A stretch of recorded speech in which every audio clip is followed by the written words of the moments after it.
하나님은 스가랴 선지자를 통해서 포로에서 귀환한 이스라엘이 성전을 재건함에 있어 보여야 될 태도, 그 진실함이 있어야 할 것에 대해서 가르치셨죠. 포로 생활할 때에 저들이 행했던 그 외식적인 그런 행태들, 특별히 금식하면서도 외식적인 그 행태들로 했었잖아요. 그런 것에서 이제 벗어나서 하나님과 사람 앞에 진실함으로 살아야 한다라는 것을 가르치십니다. 그래서 7장에서는 좀 과거 포로기에 있었던 그런 삶의 행태가 이러했었는데, 이제 8장에서는 보다 더 구체적으로 하나님 주신 은혜로 말미암아 앞으로 저들에게 주어질 그 영광, 즉 예루살렘이 진짜 예루살렘 될 것이다 라고 하는 것을 오늘 말씀을 통해서 가르쳐 주십니다. 그래서 크게 나눠보면 13절까지는 예루살렘의 회복에 대한 약속의 말씀이에요. 가장 하나님의 영광을 드러내고 아름다움이 충만해야 될 예루살렘이 하나님 말씀의 불순종함으로 말미암아 피폐해져 버렸잖아요. 폐허가 돼 버렸잖아요. 그랬던 예루살렘이 이제 다시 온전하게 회복될 것이다 라는 것을 이야기해요. 3절에 보면 내가 시온에 돌아와 예루살렘 가운데 거하리니 예루살렘은 진리의 성읍이라 일컫겠고 만군의 여호와의 사는 성산이라 일컬음을 받게 될 것이다. 하나님이 예루살렘을 완전히 회복시키실 것이다 라고 이야기하죠. 가장 아름답고 화려한 하나님의 임재의 처소에서 어쩌면 가장 수치스러운 공간, 처소가 되었던 예루살렘을 다시 하나님께서 완전하게 회복시키실 것이다. 그 회복됨의 구체적인 모습이 어떻습니까? 4절, 5절 보면 길거리에는 늙은 남자들, 여자들이 다시 앉아서 그렇게 담소를 나누고 또 즐거운 이야기들을 나누겠죠. 또 성읍 거리에는 소년과 소녀들이 가득하게 거기에서 뛰어놀게 되는, 그러니까 폐허가 되고 하나님의 말씀을 위반한 것으로 인해서 망해버렸던 예루살렘, 사람이 없었던 그 땅, 그 거리에 남녀노소의 많은 사람들이 다시 거하게 될 것이다 라는 그러한 회복의 메시지를 주시고 있습니다. 하나님의 은혜에 의하여 이러한 회복, 이러한 하나님의 역사하심이 저들에게 일어나게 되는데, 그 하나님의 은혜가 구체적으로 지금까지 이스라엘 백성들에게 하셨던 약속의 말씀의 회복이에요. 8절에 보면 하나님께서 해가 뜨는 땅과 해가 지는 땅에서부터 사람들을 불러 모아 거기에 거주하게 하심으로 하나님이 그들을 하나님의 백성으로 삼아주시고 하나님은 친히 그들을 진리와 공의로 다스리시는 하나님이 되실 것이다 라고 이야기하고 있습니다. 하나님의 뜻에 위배되어졌던 그들을 다시 회복시켜서 하나님의 백성을 삼으시고 하나님이 그들을 친히 다스리실 것이다 라고 하는 그 예루살렘의 회복에 대한 이야기를 하죠. 그런데 이런 예루살렘의 회복이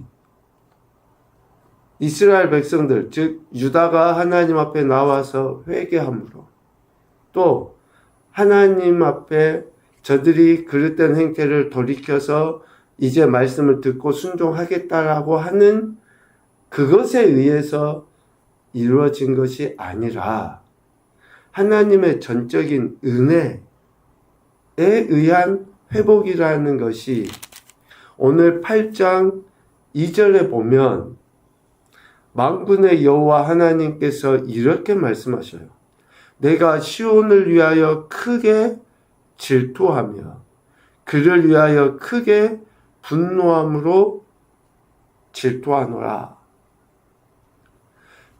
하나님의 도성이고 하나님의 영광의 처소가 되어야 될 예루살렘이 비록 이스라엘 사람들의 범죄함으로 인해서 불순종함으로 인해서 이런 폐허가 됐고 많은 이방 나라들의 웃음거리와 조롱거리가 되었으나 하나님이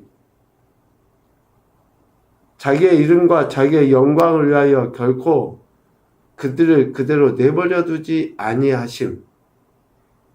그 하나님의 질투에 의하여 하나님이 다시 예루살렘을 회복시키실 것이다.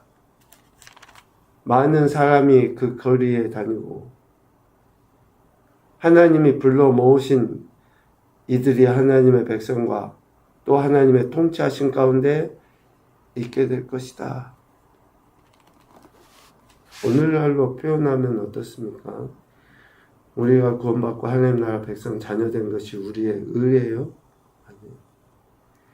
하나님의 거룩한 질투, 즉 하나님의 자녀여 백성인 우리 인생이 악한 원수마귀의 놀이개로 전락하는 것을 하나님은 스스로 용납하시지 않는 거예요. 그래서 육신의 몸을 입고 이 땅에 오시고 스스로 모든 인생을 위하여 대속물이 되심으로 말미암아 우리가 하나님의 자녀, 백성이 된 것이고 하나님은 진리와 공의로 우리의 하나님이 되셔서 우리를 친히 다스리시는 거죠. 그래서 언약 백성을 사랑하시고 궁극적으로 예루살렘을 회복시키신 것은 하나님의 신실하심에 있다라는 것을 이야기해 주고 있습니다. 그리고 그 이후에 나온 말씀들을 통해서는 하나님께서 이렇게 행하시는 것에 대해 이스라엘이 보여야 될 태도를 이야기해요. 앞서 잠깐 말씀드린 것처럼 하나님의 그 질투하심, 즉 하나님의 백성을 하나님께서 친히 구원하시기 위하여 행하신 그 거룩함의 표현, 질투하심은 은혜로 이루어진 것이다 라는 것을 이야기해요. 오늘 15절, 14절, 15절 말씀에 보면 너희 조상들이 나를 경노하게 하였을 때 내가 그들에게 재앙을 내리기로 뜻하고 뉘우치지 아니하였으나 이제 내가 다시 예루살렘과 유다 족속에게 은혜를 베풀기로 뜻하였나니 황폐하게 된 것은 이전에 이스라엘의 즉 조상 때부터 이스라엘이 하나님께 범죄한 것에 의한 하나님의 심판이었으나 이제 예루살렘과 유다 족속이 다시 회복되어서 예루살렘 거리가 많은 사람들로 인해서 또 많은 하나님의 은혜로 인해서 새롭게 되어진 것은 하나님이 은혜를 베풀기로 뜻하신 것이기 때문이라는 거죠. 그래서 하나님의 구원의 계획하심 속에 우리의 인생이 있다라는 것을 이야기해요. 하나님의 은총, 축복의 역사하심으로 말미암아 이루어진 것이다. 자, 그러면 그 은혜에 의하여 예루살렘이 유다가 회복된 것이라 하면 그 가운데 은혜를 받아야 될 인생들은 어찌해야 되는가? 오늘 16절, 17절 말씀의 이야기입니다. 이 16절과 17절의 말씀은 앞서 보았던 7장 금식에 대해서 이야기할 때에 진정한 금식은 이러하다 라고 가르치셨던 그 말씀의 집약이라고 해도 틀리지 않습니다. 하나님의 은혜에 의하여 하나님께서 은혜를 베풀기로 뜻하심으로 인해 저들이 예루살렘이 회복될 것이다. 자, 그러면 그 은혜를 경험해야 될 이스라엘, 즉 예루살렘은 어떻습니까? 16절, 17절. 너희는 이웃과 더불어 진리를 말하며 너희 성문에서 진실하고 화평한 재판을 베풀고 마음에 서로 해하기를 도모하지 말며 거짓 맹세를 좋아하지 말아야 한다. 하나님의 은혜를 경험해야 될 저들, 하나님이 앞으로 완전하게 회복시킬 예루살렘에 거해야 될 인생들은 16, 17절과 같은, 즉 하나님이 미워하시는 것을 미워하고 거절하고 행하지 아니하는 그러한 삶의 태도를 보여야 한다 라는 것을 우리는 은혜면 다 그냥 오케이라고 생각해요. 아, 하나님이 은혜 주셨으니, 하나님이 구원했으니 우리가 보여야 될 태도와 반응은 전혀 생각하지도 않고,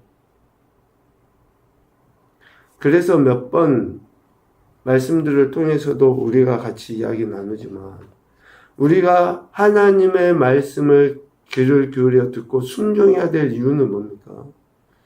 하나님이 그 은혜로 우리를 구원해 주신 것에 대한 감사의 태도예요. 백성다움이에요.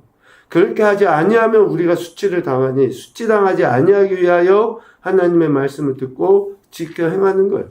오늘 16절과 17절에서도 여전히 하나님은 은혜를 베풀어 주신 것에 대한 은혜 받은 자의 태도를 말씀하시고 있습니다. 하나님의 은총과 축복으로 회복된다고 말씀하시죠.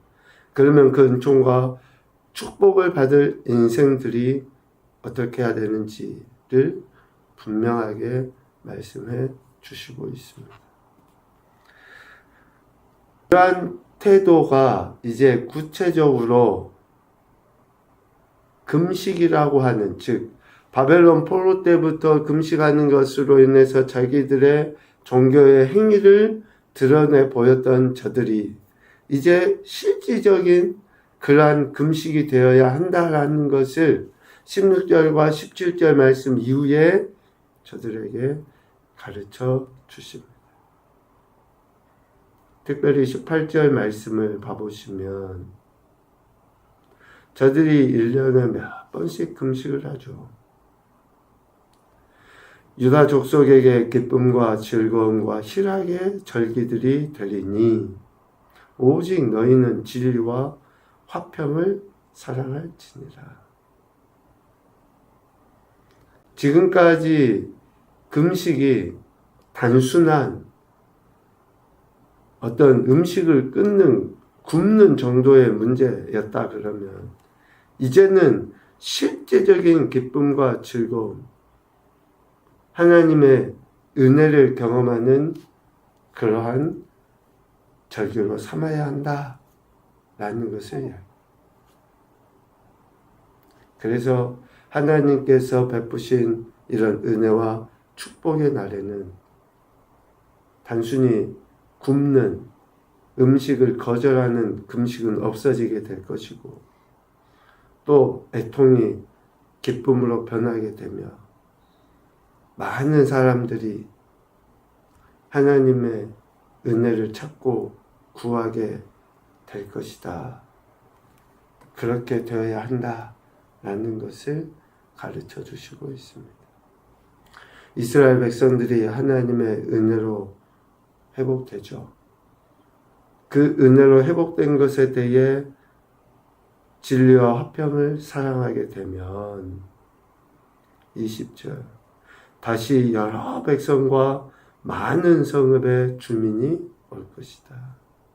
이 성읍 주민이 저 성읍에 가서 말할 때에 우리가 속히 만군의 여호와를 찾고 여호와께 은혜를 구하자. 그렇게 하면 사람들이 나도 가겠소 라고 그렇게 하나님 앞에 많은 무리들이 나오게 될 것이다 라고 이야기하고 있습니다. 하나님의 은혜가 있는 곳에는 진정한 회복이 있기 마련이에요. 하나님의 사랑과 또 하나님의 말씀이 실제가 되는 곳에는 많은 무리들이 모이게 되어져 있습니다.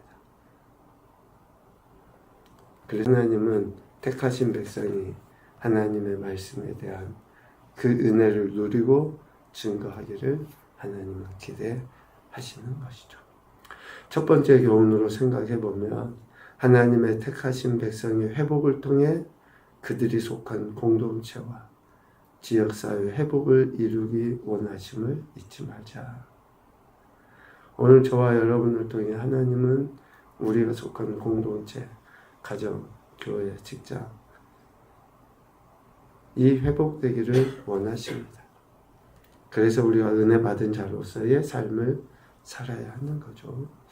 두 번째로 보면 영과 육의 회복을 위해 하나님께서 베푸신 사랑, 그 말씀에 귀를 기울여 듣고 순종함으로 은혜를 누리자.